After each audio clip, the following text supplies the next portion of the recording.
On है।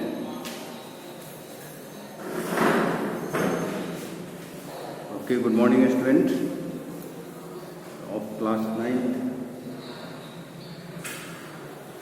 Today we have discussed about latent heat of vaporization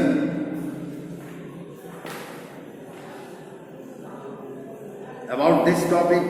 Already we had discussed yesterday, but something was left about which we have to discuss now. आप देखिए यहाँ ये chemistry में इसके बारे में हम लोग डिस्कस करेंगे। यहाँ अभी फिजिक्स है और फिजिक्स में हम लोग को डिस्कशन करना है क्या, तो मोमेंटम के बारे में। जैसा कि हम जानते हैं कि इनर्शिया के बारे में हम लोग समझ चुके हैं, Newton's first law of motion के बारे में समझ चुके हैं, और Newton's first law of motion से हमें जो बल की परिभाषा मिलती है, डेफिनेशन ऑफ फोर्स, इसको भी हम जान चुके हैं। और इसी क्रम में इनर्शिया के बारे में हमने डिस्कशन किया था। दो तरह के इनर्शिया के बारे में मैंने बताया था, एग्जाम्पल से भी समझाने का कोशिश किया था मैंने। Inertia of rest and inertia of motion, ये होते हैं दो तरह के इनर्शिया। हमको समझना है अभी मोमेंटम के बारे में। मोमेंटम जिसे संवेग कहते हैं, मोमेंटम के बारे में जानना है।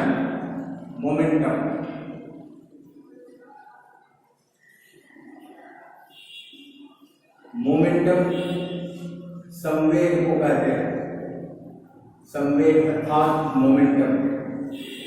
हमें मोमेंटम को समझना है, ठीक है। मोमेंटम क्या होता है इसको समझना है। And we get this topic momentum from the Newton's first law of motion. In order to understand Newton's second law of motion, we should first know the meaning of the term momentum. Momentum के term को समझना जरूरी है, और इसे हम समझ लेंगे तो Newton's second law of motion को भी हम समझ सकेंगे। अब किसी मूविंग बॉडी में मोमेंटम होता है ना। तो मोमेंटम जो होता है वो मूविंग बॉडी का होता है, मूविंग ऑब्जेक्ट में होता है। We know very well that a cricket ball is much more heavy than a tennis ball. Cricket ball जो होता है वो टेनिस बॉल से बहुत ज़्यादा भारी होता है, हम जानते हैं। And suppose we throw a cricket ball and a tennis ball, both with the same speed or same velocity। दोनों को हम, है ना, क्रिकेट बॉल को और टेनिस बॉल को हम क्या करते हैं, थ्रो करते हैं, फेंकते हैं सेम वेलोसिटी के साथ। Then what we observe, we will be found that more force is required to stop the cricket ball। Cricket ball को रोकने के लिए ज़्यादा बल की आवश्यकता पड़ती है ना, क्योंकि क्रिकेट बॉल में ज़्यादा मास है, अधिक मास है। Because cricket ball has more mass, therefore it will be found that more force is required to stop the cricket ball, and tennis ball has less mass, therefore less force is required to stop the tennis ball। यानी tennis ball को अगर stop करना है तो थोड़ा बल लगाना पड़ेगा, क्योंकि टेनिस बॉल का मास कम होता है। और वहीं पर सेम स्पीड से अगर ये क्रिकेट बॉल आ रहा है तो उसको स्टॉप करने के लिए हमें ज़्यादा फोर्स लगाना पड़ेगा, क्योंकि उसका मास ज़्यादा है। ऐसा होता है। So if a cricket ball and a tennis ball both are moving at the same speed, अगर क्रिकेट बॉल और टेनिस बॉल दोनों सेम स्पीड से अगर मूव कर रहा हो, और we can say that if a cricket ball and a tennis ball both are moving at the same velocity, then more force is required to stop a cricket ball than a tennis ball. But what is the reason behind it? We have to know. This is because due to its greater mass greater है ना cricket ball का tennis ball के बनस्पत. अब moving cricket ball है more momentum.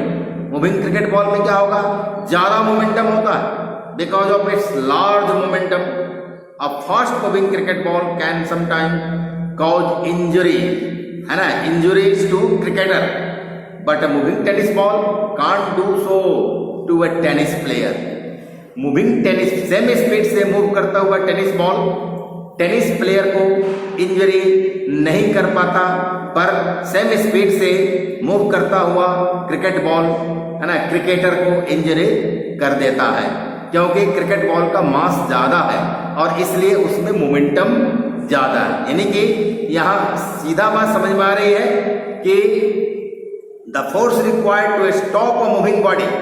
कोई moving body को stop करने के लिए जो फोर्स हमें जिस फोर्स की आवश्यकता है किसी मूविंग बॉडी को स्टॉप करने के लिए हमें जिस फोर्स की आवश्यकता है वह फोर्स डायरेक्टली प्रोपोर्शनल होता है ना इसके बॉडी के मास के, यानी मास के डायरेक्टली प्रोपोर्शनल होता है. So the force required to stop a moving body is directly proportional to its mass. अब देखिए सेम स्पीड से अगर कोई ऑटो अगर चल रहा है और सेम स्पीड से अगर कोई बस चल रहा है तो ऑटो का मोमेंटम कम होगा, बस में मोमेंटम ज़्यादा होगा, क्योंकि बस का मास ऑटो के मास से अधिक है. उसी तरह से बस अगर सेम स्पीड से चल रहा हो और suppose that a train is running with the same speed, then the momentum in the train is very much, so many times more than the momentum of the bus. Means momentum of the bus is so many times less than the momentum of the train. यानी train का momentum कई गुना ज्यादा होगा bus के momentum के बनस्पत. But why? Because mass of the train is है ना so many times more than the mass of the bus. इसलिए मोमेंटम so many times ज्यादा होगा ट्रेन का बस से. समझे? तो यह बात समझ में आती है और इससे यह स्पष्ट होता है कि force required to stop a moving body is directly proportional to its mass. इसको हम लिख सकते हैं क्या कि फोर्स क्या लिखा है, the force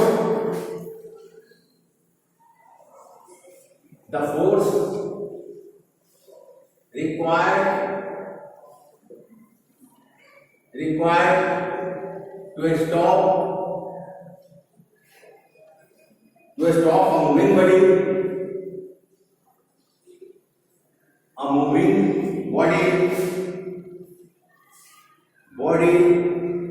is directly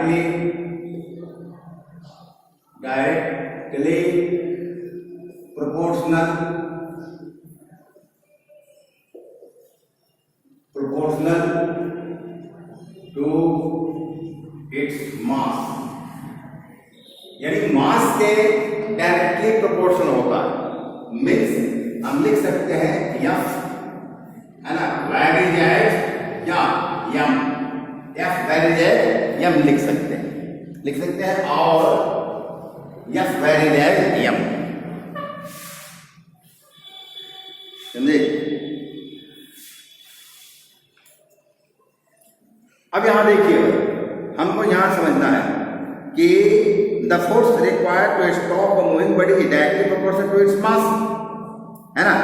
now if we throw two cricket balls of the same mass, दो क्रिकेट बॉल को अगर हम फेंकते हैं, दो क्रिकेट बॉल को अगर हम फेंकते हैं जो दोनों क्रिकेट बॉल क्या है सेम मास का है, एट डिफरेंट स्पीड और डिफरेंट वेलोसिटी. स्पीड और वेलोसिटी अगर ज्यादा डिफरेंट हो गया, it will be found that more force is required to stop that cricket ball which is moving with higher velocity.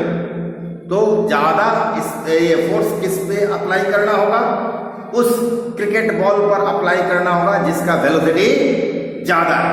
अभी तक हमने क्या समझा है ना, till now we have understood, हम लोग समझ चुके हैं that the force required to stop a moving body is directly proportional to its mass.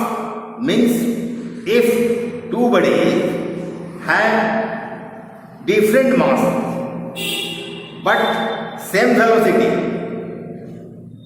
the force required to stop the heavier body will be more and the force required to stop a lighter body will be less. यह बात समझ में आया। और इससे हमने समझा क्या, F वेरी एज m के आगे फिर देखना है वेलोसिटी की बात है यहाँ।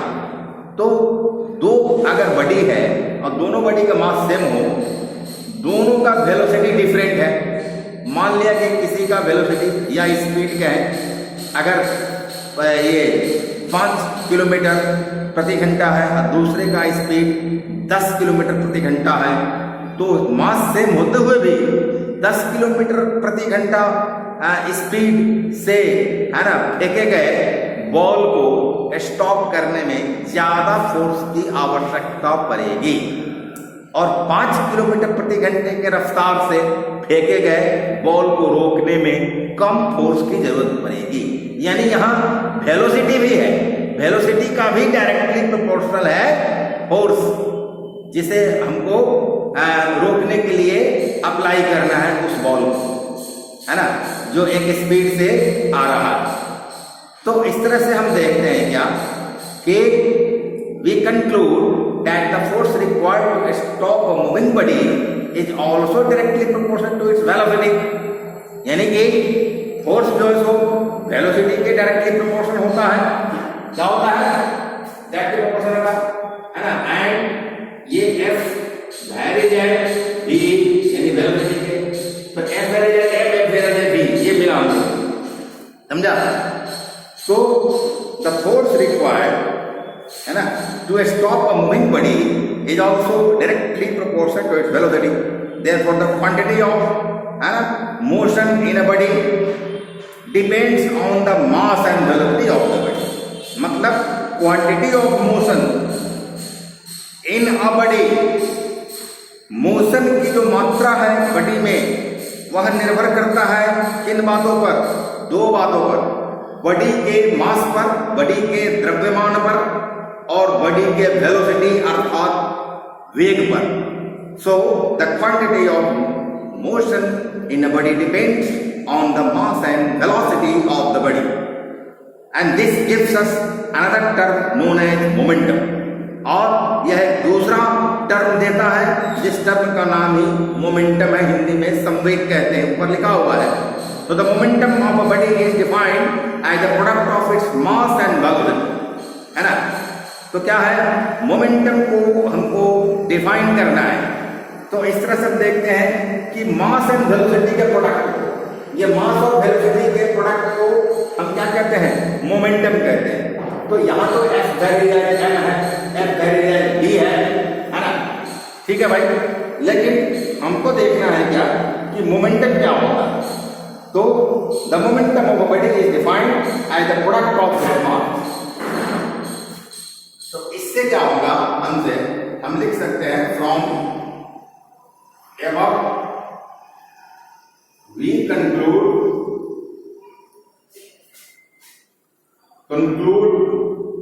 that मोमेंटम जो होता है वो क्या होगा, है ना। we conclude that the momentum of a body, the momentum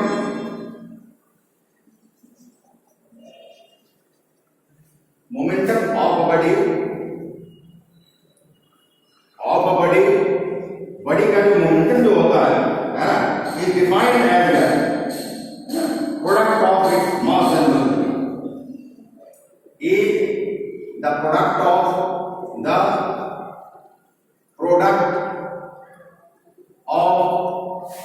its mass, its means body का its mass and velocity। यह सब बात समझ में आई हम लोग, है ना। Means so we can write momentum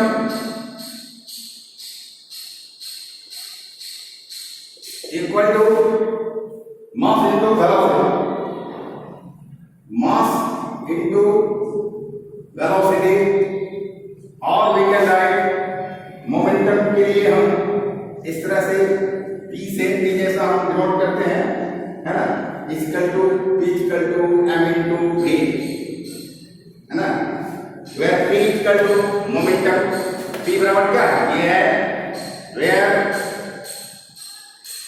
है ना, p equal to momentum,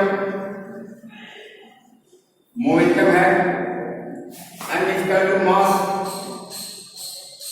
mass and, है ना, ये क्या है आपको d equal to velocity, velocity of the moving body, moving body का वेलोसिटी हुआ। तो यह बात हमारे समझ में आ गई है कि मोमेंटम होता क्या है actually. So it is clear that if a body is at rest, अगर बॉडी कोई रेस्ट में है ना, स्टेट ऑफ रेस्ट में है, इट्स वेलोसिटी इज जीरो, तब उसका वेलोसिटी जीरो होगा and therefore it's momentum is also zero. अब यहां पर मान लिया मास 10 kg और वेलोसिटी v की जगह पर जीरो है, तो अगर 10 में इस शून्य से हम मल्टीप्लाई करेंगे तो शून्य होगा, जीरो होगा, यानी ये मोमेंटम शून्य हो जाएगा, जीरो हो जाएगा momentum. Therefore if a body is at rest, its velocity is zero and therefore its momentum is also zero. Therefore the total momentum of the gun and bullet before firing is zero because their velocity is zero. कोई बंदूक है, उसमें अगर गोली है तो बंदूक और उस बुलेट का, दोनों का, राइफल है, राइफल और बुलेट का जो टोटल मोमेंटम होगा वो जीरो के बराबर होगा, क्योंकि राइफल और बुलेट दोनों जो है स्थिर अवस्था में है ना, रेस्ट में है, इसलिए जीरो होगा। तो मोमेंटम, और जब मोमेंटम क्या होता है, मोमेंटम को ये मैग्नीट्यूड और डायरेक्शन दोनों होता है, therefore momentum is a vector quantity and takes place in the direction of velocity. जिस डायरेक्शन में वेलोसिटी होता है उसी डायरेक्शन में मोमेंटम होता है। We have just seen that momentum is equal to mass into velocity. Now mass is measured in kilogram, mass को किस में नापते हैं, केजी में, किलोग्राम में नापते हैं, and velocity measured in metre per second, velocity को मीटर पर सेकंड में नापते हैं। So the SI unit of momentum is kilogram metre per second. क्या होगा, किलोग्राम मीटर पर सेकंड, है ना, लिख सकते हैं the SI unit, the SI, है ना, SI unit of momentum equal to क्या होगा, ये हो जाएगा आपको, ये होगा, है ना, केजी इंटू एम बाई पर सेकेंड, यही हो गया, केजी, है ना, इंटू मीटर पर सेकेंड, यही होगा। हम इसको ऐसे भी लिख सकते हैं और लिख सकते हैं केजी इंटू एम, है ना, इंटू एस विद पावर -1, ऐसे लिख सकते हैं, है ना। तो इसको यहाँ लिखिए यहाँ, और क्या होगा, KG into M into S with power -1, ये होगा, समझा। तो ये हुआ मोमेंटम का ऐसा यूनिट। इस तरह से मोमेंटम के बारे में मैंने आपको पढ़ाया कि पहले तो मोमेंटम डायरेक्टली प्रोपोर्शनल है मास का, फिर मोमेंटम डायरेक्टली प्रोपोर्शनल है वेलोसिटी का, है ना, ये sorry force which is required to stop a moving body is directly proportional to its mass and the force which is required to stop a moving body is also directly proportional to its velocity. Then we conclude that momentum will be equal to mass into velocity, the product of mass and velocity of the moving body, ये होगा momentum का। और फिर ये इसका ऐसा unit निकाल लिया, क्योंकि मास को हम केजी में नापते हैं, वेलोसिटी को मीटर पर सेकंड में नापते हैं, इसलिए मोमेंटम बराबर क्या हो गया, है ना, मास का यूनिट केजी इंटू वेलोसिटी का यूनिट मीटर पर सेकंड, जिसको इस तरह से लिख दिया। तो इस तरह से हमने देखा कि मोमेंटम आर जो है वो क्या होता है m इंटू बी के बराबर होता है, momentum P equal to m into B. तो इस तरह से यह जो है आपका टॉपिक क्लियर हुआ। इसके बाद फर्दर जो टॉपिक हमको पढ़ाना है ना, I will teach tomorrow and I think that this much is enough for all of you. Okay, thank you.